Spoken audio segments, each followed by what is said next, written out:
This next group of words is for grades 6 to 7, and it's expressions and equations in geometry. I just want to add a little warning that it makes sense for 6th and 7th and 8th grade teachers to go back and watch the grade 3 to 5 video on the same topic so you can see what words the kids have already learned and build on that.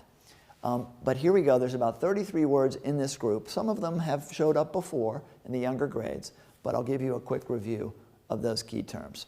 The first one's new, and that's the idea of an exponent. I usually go up here a little bit to the side, and I'll say exponent, and then I'll draw something down here like the base, like I'll use the number 5, 5. Exponent. Usually I use 2 fingers, I say squared, cubed, exponent, right up there. And so that becomes the exponent there, and then the base. So 5 squared, 5 cubed, and so that becomes right there. Another big concept at this time is the idea of a variable. Now I've been using this x as a variable. You could use n or r or whatever, but this is going to be our variable x. And right in front of the variable, and again you have to orient yourself the way your kids are looking at it, so this would be on the left side, would be the coefficient. So when I put my nose right here, that means the coefficient. Could be 1, could be 2, 3, 4, 5, could even be a fraction. Variable, coefficient. The next big idea is distributive property. And we've done this many times starting in the 3rd grade where you have your parentheses and then you distribute across the parentheses. So take it times this, take it times that. Watch out for the signs. Take it times this, take it times that. Now in the 7th grade we have to factor. So you have the parentheses and you might factor out something. So I have parentheses, factor out. Trying to remind the kid across the room, you want to factor that. So parentheses, distribute, and factor. 2 big ideas there. Another important one is the idea, again, of quotient. So you have the quotient here. You're going to have to use that terminology when you see these big expressions. Sum, obviously, is you bringing it together, and I might use this symbol for sum. Difference, I usually use this. You know, find the difference. Big ideas that have already been covered, but I just quickly review. I use this as my rectangle, and this is my area, and the perimeter.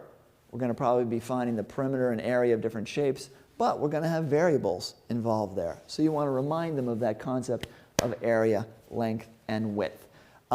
Triangles come up again, and I want to get the idea of an altitude. So I usually go triangle, and then I say altitude, dude. I usually say altitude, dude, but you don't have to say that. But it's from the tippy top straight down, perpendicular. This is the symbol for perpendicular, again, introduced earlier, right there for triangle.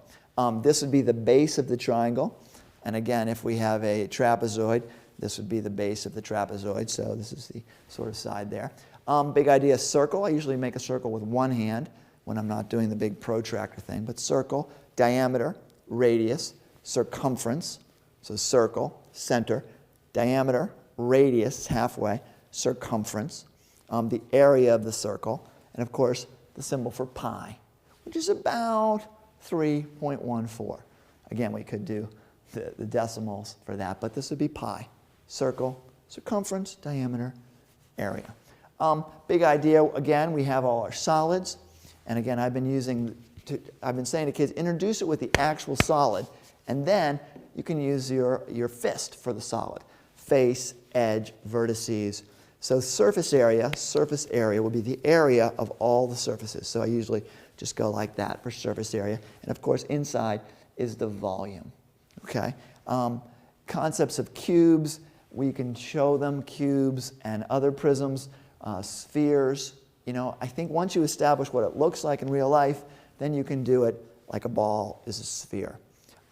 When you're on the idea of a solid, and you've talked about this a lot, top face, front face, side face, bottom face, again, all words developed in the earlier videos.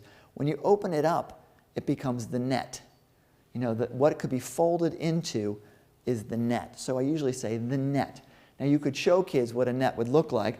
For example, if I walk over here and you can give them a net and show them how it could be folded up by making it just so, unfolded the net. And then again, this becomes net. So top view, side view, front view, and then the net.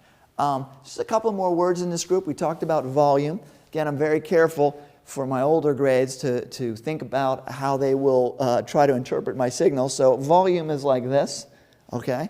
And then surface area is like that. We talked about edges, vertices, don't forget the ones in the back, faces, don't forget the face in the back. Right angles are here. Now here, this is kind of tricky because this is a right angle.